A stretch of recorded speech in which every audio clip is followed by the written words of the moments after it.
તહેવારોમાં તમારા બાળકોનું ખાસ ધ્યાન રાખજો, કારણ કે દાહોદનો કિસ્સો તમામ વાલીઓ માટે ચેતવણી રૂપ છે। 5 વર્ષનો બાળક સિસોટી ગળી ગયો।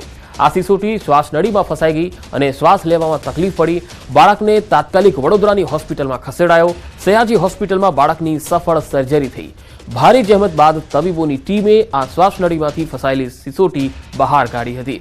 ઉત્તરાયણના તહેવારોમાં સિસોટી મોટા બ્યુગલથી અવાજ કરવાનો ક્રેઝ હોય છે, ત્યારે ક્યાંક નાના બાળકો માટે આ સિસોટી જોખમરૂપ પણ બની શકે છે। તો બાળક સિસોટી ગળી ગયો અને શ્વાસ લેવામાં તકલીફ થઈ। આખરે આ બાળકની સર્જરી વડોદરાની હોસ્પિટલમાં કરવામાં આવી। આ બાળકની ઉંમર 5 વર્ષની છે। ઉત્તરાયણ જ્યારે નજીક આવી રહી છે ત્યારે નાના બાળકો આ પ્રકારની વસ્તુઓ જે છે એ જોતા હોય છે, એમાં ક્રેઝ હોય છે, કારણ કે સિસોટી વગાડવાની વાત હોય કે બ્યુગલ ફૂંકવાની વાત હોય અને નાના બાળકોને તેમાં મજા આવતી હોય છે। પરંતુ માતા પિતા એ ધ્યાન રાખે કે નાનું બાળક જ્યારે ઘરમાં હોય ત્યારે આ પ્રકારની વસ્તુઓ તેમનાથી દૂર રાખવી, તેમને ઉપયોગ કરવા માટે ન આપવી જોઈએ।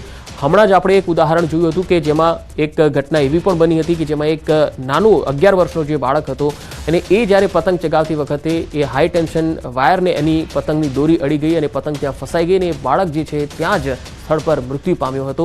અહીંયા પણ વાલીની એક ગંભીર બેદરકારી દેખાઈ રહી છે, કારણ કે એવા કોઈ પણ એરિયામાં જ્યાં તમે રહો છો ત્યાં આસપાસમાં જો વીજ થાંભલા હોય તો ત્યાંથી પણ બાળકને દૂર રાખવું જોઈએ, પતંગ ચગાવવા ન દેવી જોઈએ। પતંગ ચગાવવા માટે ખુલ્લું મેદાન અથવા ખુલ્લું આકાશ હોય એ ખૂબ જરૂરી છે, નહીં તો વીજ થાંભલાને જો પતંગ અડી જાય તો નુકસાન પણ થઈ શકે છે। અત્યારનું જે આ ઉદાહરણ તમે જોઈ રહ્યા છો એ દાહોદ, તમામ વાલીઓ માટે આ દાહોદનો કિસ્સો લાલબત્તી સમાન છે। તહેવારની મજા ક્યાંક સજા ન બની જાય। સુરતમાં પતંગના કારણે બાળકને મોત મળ્યું। જી હા, સચિન જીઆઈડીસીમાં પતંગ ચગાવતા બાળકનું કરંટ લાગવાથી મૃત્યુ થયું।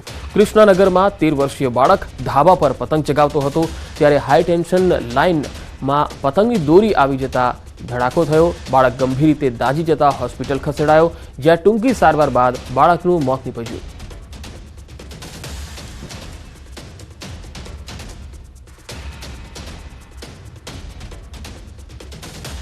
वो मेरा लड़का पतंग उड़ा रहा था और हाई टेंशन में वो तार आती है, उसमें पतंग फंस गया। इसके डोरी हाथ में था, वो डोरी के निवर्तक वो पाँव आया, उसका वो शरीर में पूरा ब्लास्ट कर गया। તો સુરતનો આ બનાવ, હાઈ ટેન્શન લાઇનમાં પતંગની દોરી ફસાઈ અને આ બાળક જે છે એ મૃત્યુ પામ્યું। 13 વર્ષીય આ બાળક સુરતના સચિન જીઆઈડીસી વિસ્તારમાં પતંગ ચગાવતો હતો અને ઉત્તરાયણ જ્યારે નજીક છે ત્યારે તહેવારોની મજા ક્યાંક કોઈ પરિવાર માટે સજા ન બની જાય અને પરિવારમાં આ પ્રકારની સ્થિતિ ન ઉદ્ભવે તે માટે વાલીઓએ ખૂબ ધ્યાન રાખવાની જરૂર છે। 2 બનાવો તમારી સમક્ષ છે। એક દાહોદનો બનાવ છે કે જ્યાં બાળક સિસોટી ગળી ગયો અને તેને વડોદરાની હોસ્પિટલમાં સર્જરી દ્વારા એ બાળકમાંથી જે સિસોટી હતી શ્વાસ નળીમાં ફસાઈ ગઈ હતી તેને બહાર કાઢવામાં આવી। અને સુરતના સચિન વિસ્તારનો આ જે બાળક તમે જોઈ રહ્યા છો કે જેનું મૃત્યુ થયું છે, હાઈ ટેન્શન લાઇનને તેની પતંગની દોરી જે છે એ ફસાઈ જતા તેને કરંટ લાગવાથી મૃત્યુ થયું। મોરબીમાં ચાઇનીઝ દોરી વેચનારા હોલસેલર વેપારીને એ ડિવિઝન પોલીસે ઝડપી પાડ્યો। વિપુલ હસમુખભાઈ હિરાણી નામના શખ્સની પોલીસે ધરપકડ કરી। રૂપિયા 2.65 લાખની કિંમતની 408 નંગ ચાઇનીઝ દોરીની ફિરકી સાથે ઝડપી લેવાયો। આરોપીનું Morbi city B division police મથકમાં અન્ય ચાઇનીઝ દોરીના ગુનામાં નામ ખુલ્યું। એ ડિવિઝન પોલીસ મથકના ગુનામાંથી જામીન મળતા બી ડિવિઝન પોલીસ દ્વારા અટકાયત કરાઈ।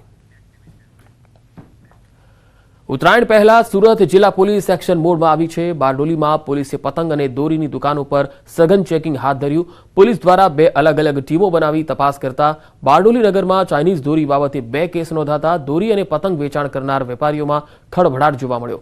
હજુ ઉત્તરાયણ પહેલા બારડોલી ટાઉન પોલીસ દ્વારા વધુ સઘન ચેકિંગ હાથ ધરવામાં આવશે। આ ઉપરાંત બારડોલી પોલીસે આમ જનતાને પણ સાવચેતી રાખવાની માહિતી પણ આપવામાં આવી। ક્યાંક ચાઇનીઝ દોરી અને તુક્કલ જે સરકાર દ્વારા પ્રતિબંધિત હોય તેનો ઉપયોગ નહીં કરવાની પણ સૂચનો આપવામાં આવ્યા।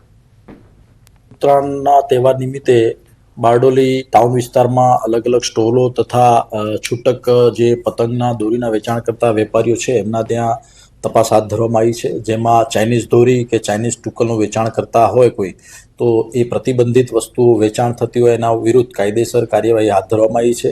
આજ રોજ એવા 2 કેસો શોધી કાઢી એમની વિરુદ્ધ ગુનો દાખલ કરવામાં આવ્યો છે। તેમજ લોકોમાં એક અવેરનેસ ફેલાય અને લોકો આવા પ્રતિબંધિત વસ્તુનો ઉપયોગ ન કરે અને પોતાની જિંદગી તથા અન્યોની જિંદગી જોખમાય ના,